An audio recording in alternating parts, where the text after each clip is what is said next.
News 18 বাংলায় আপনাদের সকলকে স্বাগত। সোনিয়া রয়েছে আপনাদের সঙ্গে। আর শুরুতেই নজর রাখবো এই রানওয়েতে কাজ চলছে এবং এয়ারপোর্টের 7 নম্বর গেটের যে চত্বর সেখানে বিএনএস এর 163 ধারা জারি করে দেওয়া হয়েছে গতকাল রাত থেকে। যে ছবি আমরা দেখিয়েছিলাম, যে আপডেট আমরা আপনাদের দিয়েছিলাম, এয়ারপোর্ট চত্বরে পুলিশের মাইকিংও চলছে। কিন্তু কেন চলছে, সেই কারণটা কি? তার কারণ আজ এই মসজিদ সরানোর যে পরিকল্পনা তার প্রতিবাদে সিদ্দিকুল্লাহ চৌধুরী কর্মসূচির ডাক দিয়েছিলেন। 1 কোটি মুসলিম সেখানে নামাজ পড়বে বলেছিলেন, কোনো জোর করে নামাজ পড়ার কথা বলেছিলেন এবং 1 কোটি মুসলিম নিয়ে জমায়েতের কথা বলেছিলেন। কোনো জমায়েত করা যাবে না, নির্দেশ বিধাননগর পুলিশের। সকলকে প্রশাসনের পক্ষ থেকে অনুরোধ করা হচ্ছে যে কেউ এই নির্দিষ্ট এলাকাতে। সুদীপ্ত আছে আমার সঙ্গে, সুদীপ্তর কাছ থেকে একটু এখনকার আপডেট জানার চেষ্টা করি। সুদীপ্ত, বিএনএস এর 163 ধারা জারি, গতকাল রাত থেকেই আমরা সে আপডেট দিয়েছি দর্শকদের।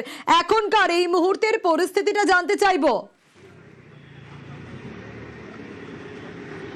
দেখো, এলাকায় যেহেতু 163 ধারা জারি রয়েছে, পাশাপাশি কেন্দ্রীয় বাহিনী মোতায়েন করে রাখা রয়েছে এবং একই সঙ্গে রাজ্য পুলিশের একটা টিম রয়েছে।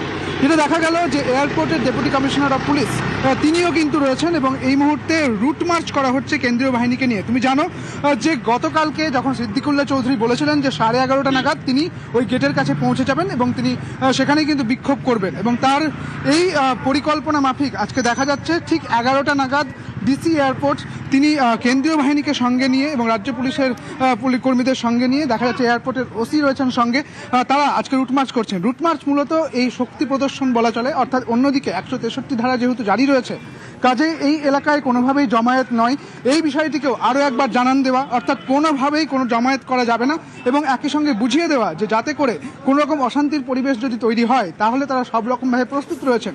বিধাননগর কমিশনারেটের পক্ষ থেকে এই পুলিশ মোতায়েন করে রাখা রয়েছে, এয়ারপোর্ট থানার পুলিশ রয়েছেন, একাধিক থানার পুলিশ রয়েছে, একই সঙ্গে জলকামান নামানো হয়েছে, দমকল রয়েছে এবং যেটা দেখা গেল ডিসি স্বয়ং নিজে 11টা নাগাদ এসে পুরো এলাকা কেন্দ্রীয় বাহিনীকে সঙ্গে নিয়ে এখনও কিন্তু রুটমার্চ করছেন এবং এলাকাতে একবার তিনি গেলেন, প্রদক্ষিণ করলেন, পাশাপাশি আবারও তারা রিভার্সে ফিরে আসছেন। অর্থাৎ বুঝিয়ে দেওয়া হচ্ছে যে কোনোভাবেই কোনো জমায়েত নয়, যেমনটাই প্রশাসনের পক্ষ থেকে বলা হয়েছে ঠিক সেই মতো একদম সাহায্য করতে হবে, পুলিশকে সাহায্য করতে হবে নাগরিককে, এবং সেই মতো 163 ধারা যেহেতু জারি তাই কোনো রকম কোনো জমায়েত করা যাবে না, সেইভাবেই রুট মার্চ করে জানান দেওয়া এলাকার মানুষকে, এই প্রসেস কিন্তু চলছে। একেবারে সে ছবি আমরা দেখাচ্ছি দর্শকদের। অপ্রীতিকর পরিস্থিতি এড়াতে প্রশাসন সদা তৎপর এবং এলাকায় রাজ্য পুলিশের 250 ফোর্স মোতায়েন। এবার কেন, কি কারণ, যে কারণের জন্য এরকম পরিস্থিতি তৈরি হলো? এয়ারপোর্ট থেকে জোর করে মসজিদ সরানো যাবে না, পথে নামবে 1 কোটি মুসলিম, হুঙ্কার দিয়েছিলেন সিদ্দিকুল্লাহ চৌধুরী।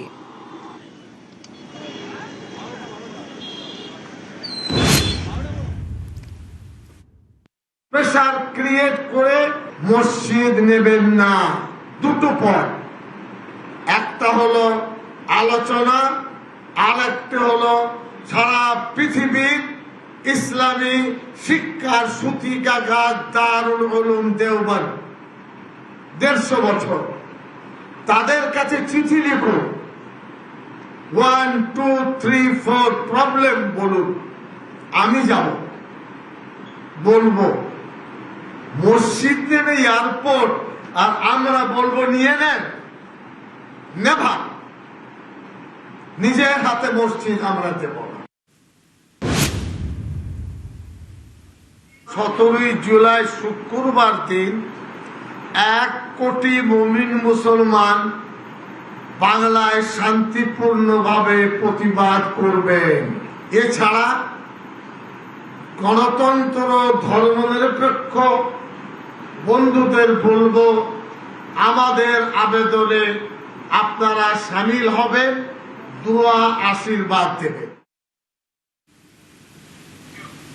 যখন বিজেপির তরফ থেকে এটা বলা হয়েছে যে উন্নয়নের কাজে কখনো মন্দির মসজিদ এগুলো বাধা হবে না, অলরেডি বার্তা দেওয়া হয়েছে, কিন্তু তারপরেও যে ছবি দেখা যাচ্ছে যে সিদ্দিকুল্লাহ চৌধুরী তিনি রীতিমতো হুঙ্কার দেন, যে এয়ারপোর্ট থেকে জোর করে মসজিদ সরানো যাবে না, যে বক্তব্য আপনাদের শোনাচ্ছিলাম। আর আজ পথে নামার কথা বলেছিল সিদ্দিকুল্লাহ চৌধুরী। 1 কোটি মুসলিম পথে নামবেন রীতিমতো হুঙ্কার দিয়েছিলেন। আর তাই গতকাল রাত থেকেই আমরা দেখেছি বিএনএস এর 163 ধারা জারি। অপর প্রতিনিধি অনুপ আমার সঙ্গে রয়েছে। অনুপ, এখনকার ছবিটা আমরা দেখাচ্ছি দর্শকদের এবং সুদীপ্তর কাছ থেকেও জানছিলাম, তোমার কাছ থেকে একটু এই মুহূর্তের আপডেট চাইবো। তার কারণ কোনো রকম অপ্রীতিকর ঘটনা যাতে না ঘটে, কোনো রকম অপ্রীতিকর পরিস্থিতি যাতে না তৈরি হয়, সতর্ক পুলিশ প্রশাসন। দেখো, সকাল ঠিক এখন 11টা বাজে, 12টার কিছু আগেই সিদ্দিকুল্লাহ চৌধুরী তিনি কিন্তু আসার কথা রয়েছেন এবং সেখানে যেখানে দেখা গেছিল গতকাল তিনি যে হুঙ্কার দিয়েছিলেন 1 কোটি মানুষ তারা কিন্তু প্রতিবাদ করবে রাজ্য জুড়ে। পরবর্তী ক্ষেত্রে আরো জানিয়েছিল যে বাঁকড়া এলাকায় সেখানেও কিন্তু জমায়েত হবে এবং তার পরবর্তীতে লক্ষ্য করা যায় গতকাল রাতেই পুলিশের পক্ষ থেকে 163 ধারা লাগু করা হয় এবং গোটা বাঁকড়া এলাকায় 163 ধারা লাগু করা হয়েছে। কেন্দ্রীয় বাহিনী 200 কেন্দ্রীয় বাহিনী মোতায়েন করা হয়েছে। তারা কিন্তু বিভিন্নভাবে ডিসির নেতৃত্বে লুটপাট করছে এলাকায়। রাজ্য পুলিশের পক্ষ থেকে 250 টিম পুলিশের যারা টিম রয়েছে সেই টিম নামানো হয়েছে এবং গোটা এলাকায় ড্রোন এবং সিসি ক্যামেরার মাধ্যমে নজরদারি করা হবে এমনটাও বলা হয়েছে। তার কারণ যেহেতু সিদ্দিকুল্লাহ চৌধুরী যে বক্তব্য হুঙ্কার দিয়েছিলেন তার পরবর্তী ক্ষেত্রে তৎপর বিধাননগর পুলিশ বা রাজ্য পুলিশ, সেই কারণে পুলিশের পক্ষ থেকেই বাড়তি সতর্কতা যেমন লক্ষ্য করা যাচ্ছে। সকাল থেকেই গতকাল রাত থেকেই 163 ধারা লাগু করা হয়েছে এবং গোটা এই যে এয়ারপোর্ট 7 নম্বর গেট চত্বর সেখানে কিন্তু কড়া নজরদারির মধ্যে রাখা হয়েছে।